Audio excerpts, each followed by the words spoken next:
everyone, and welcome back to my channel. Today we are doing my August 2023 reading wrap-up, starting with my little library card that just keeps track of how many books I read this month, and during the month of August I was able to read 17 books.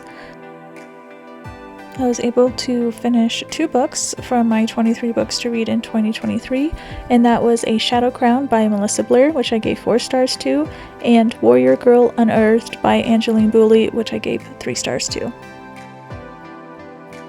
Next up is my reading tracker, which is almost complete. My 17 books this month bring my total up to 148 books, and I'm pretty sure by the time of this recording I would have already finished my challenge for the year, so anything past September will just be bonus books.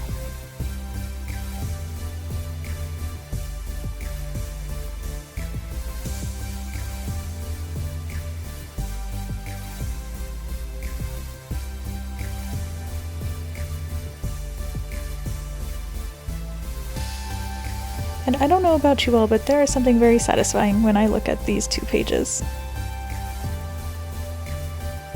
I was also able to read one of my physical TBR books, and that is A Fire Endless. I read both The River Enchanted and A Fire Endless, which is Rebecca Ross's duology, and I absolutely loved both of them. Both books were spectacular. I can't recommend them enough.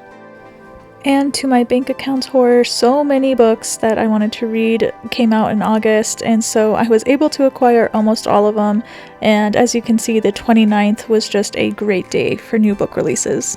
Then we have my favorite reading challenge of the year, and that is the ABC challenge, and I was able to complete my R-read in the month of August, and that is Radiant Sin by Katie Robert. My favorite book of the month was one of the last books I read, and that is Her Radiant Curse by Elizabeth Lim. This book had me absolutely bawling, I'm not gonna lie. Our book club theme for the month is one-word title, so we chose Octavia Butler's Dawn, which is the first book in the Lilith Brood trilogy. I'm very excited for this one. For my Read More Diverse reading challenge of the year, both of my 23 books to read in 2023 books that I read this month are by Indigenous authors, so that helps me fill in 2 more of my flowers for that section. And now heading to the review part of my setup. I don't know if you can tell, but this notebook, because of all of the collage paper and the stickers and everything, is becoming quite the chunky notebook, and so I hope I have enough room for the rest of the year. I think I calculated my pages correctly, but I'm horrible at math, so I wouldn't be surprised if I run out of pages by December, but I had more than enough for August, and similar to all my other setups, I just had some scrapbooking paper that I collage and pretty much put together and cut ahead of time. That way these videos can just be streamlined a little bit better. And then I have my trusty glue tape, so putting on the title page for August is just similar to previous months. And then on the corresponding page are my demographics for the month. For the actual demographics, I read 17 books, 9 of which were by Caucasian authors, 4 of them were by AAPI authors, 2 were by Black or African authors, 2 were by Indigenous authors, and 1 was by an LGBTQIA+ author. And then the mood for my books were, of course, 12 were adventurous, 12 were emotional, 8 were mysterious, 5 were dark, and 2 were tense. For my genre, no surprise, 14 of them were in the fantasy genre, 7 were in the romance, 5 were in the YA, 4 were in the LGBTQIA+ genre, and 1 was a thriller. And then for the format, 53% of the books were in audio format, 35% were digital, and 12% were print. And then for my ratings, I had 2 5-star reads, 9 4-star reads, I had 2 3-star reads, and 2 2-star reads. And then for the publisher, 2 of the 17 books I read were by indie authors, and 15 were traditionally published.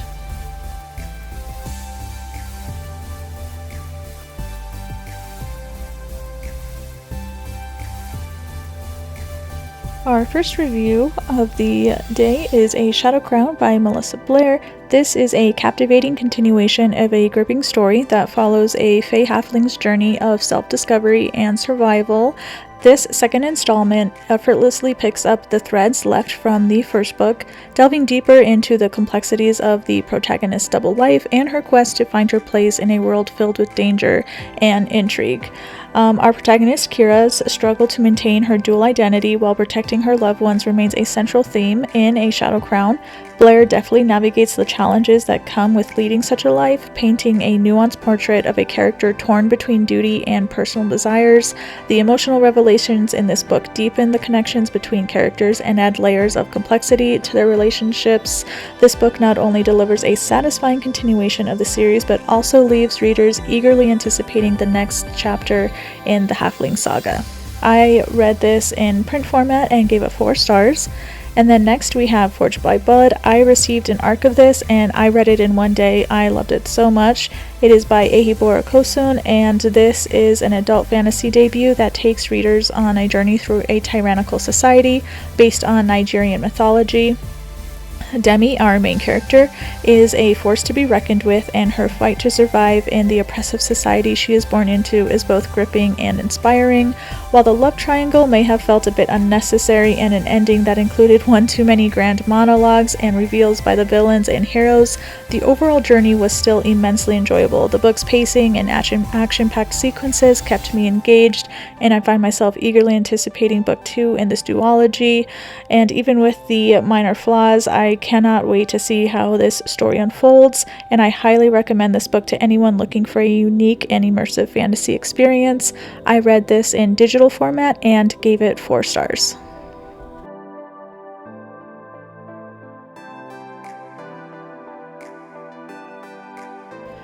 Next, we have A Fire Endless by Rebecca Ross. This is a magnificent conclusion to a fantasy duology that weaves together rival clans, a mystical island, and a love story that transcends all challenges. Ross's storytelling prowess shines brilliantly with her ability to craft poetic prose that draws readers into the heart of the narrative. The culmination of the story's intricate plot lines and the development of the characters make this book a perfect ending that is both satisfying and emotionally resonant. The magical island setting, ruled by enigmatic spirits, adds a captivating layer of atmosphere to the story, while at the heart of it lies a love story that is put to the ultimate test. The tension and challenges that both Adara and Jack, as well as Sidra and Torin, face highlight the depth of their feelings and the strength of their connections. Ross masterfully navigates the complexities of love, sacrifice, and loyalty, creating a narrative that tugs at the heartstrings and leaves a lasting impact. I read this on audiobook format and I gave it 5 stars. Next, we have one of my new favorite authors, and that is T. Kingfisher and their newest book, Thornhenge. This is a delightful gem that showcases Kingfisher's remarkable talent for crafting immersive and enchanting stories within a compact narrative. For those who have become devoted fans of Kingfisher's writing style, this novel does not disappoint with her signature elements of wit, whimsy, and relatable characters. Despite the brevity of the story, each character is skillfully developed, allowing readers to connect with them on a personal level. The dynamic between the unlikely knight and the godmother, cursed in her own way, adds depth and charm to the story. Kingfisher's knack for injecting humor and humanity into her characters creates a relatable and engaging reading experience. I highly recommend this fun and charming novella. I read this in print format and gave it 4 stars.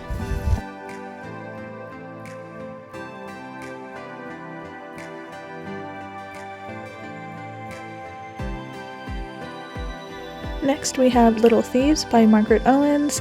This is a young adult fantasy that weaves together a tapestry of intrigue, adventure, and identity in a richly imagined world. The premise of a young girl raised by the gods of death and fortune, struggling to escape her destiny while donning the disguise of a princess to steal from the rich, is a unique and compelling twist on classic themes. The blend of mythology and fantasy adds depth and complexity to the story, while Owens skillfully integrates the gods and their influences into the protagonist's life, creating a rich backdrop for her struggles and choices.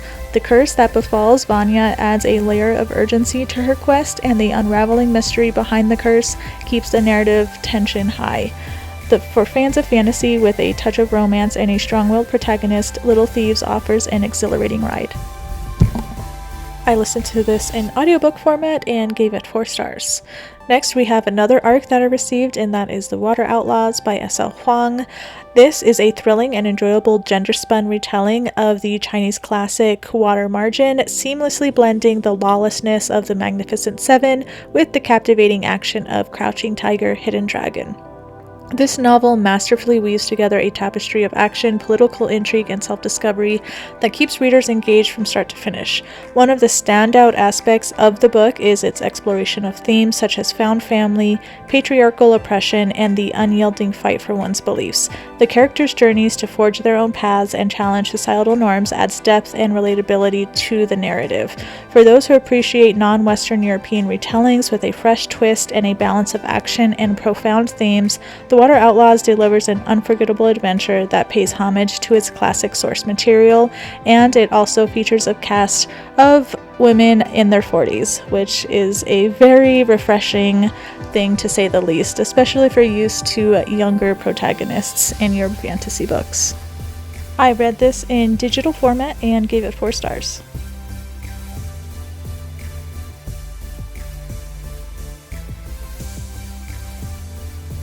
And for our final 2 books, we have The Sacrifice by Rinchapeko. This is a young adult thriller that defies the boundaries of horror, and as someone who doesn't typically delve into the horror genre, I found myself completely engrossed in this story, finishing it in just 1 day.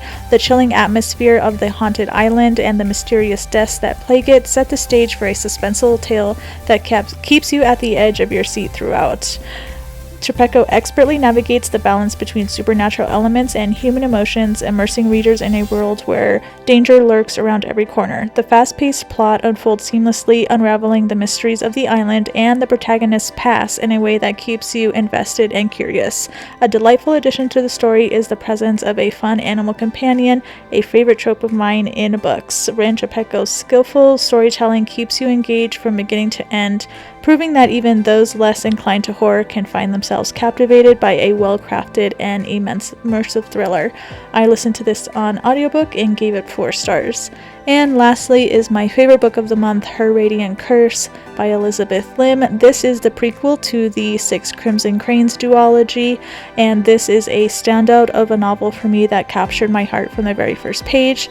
Lim's storytelling prowess shines through in every aspect of the book, from the fierce and captivating main character Chani to the beautifully crafted friendships that she forges with other characters, including the highly memorable Ukar, her best friend and snake sidekick. The depth and complexity of Chani's relationships, especially with her sister, added a layer of emotional depth that deeply impacted me.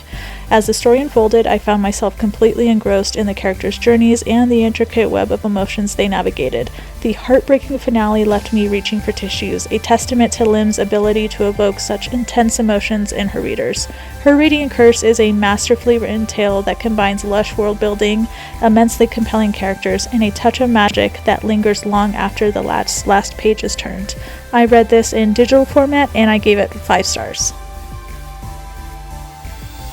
Here is my complete August 2023 reading wrap-up.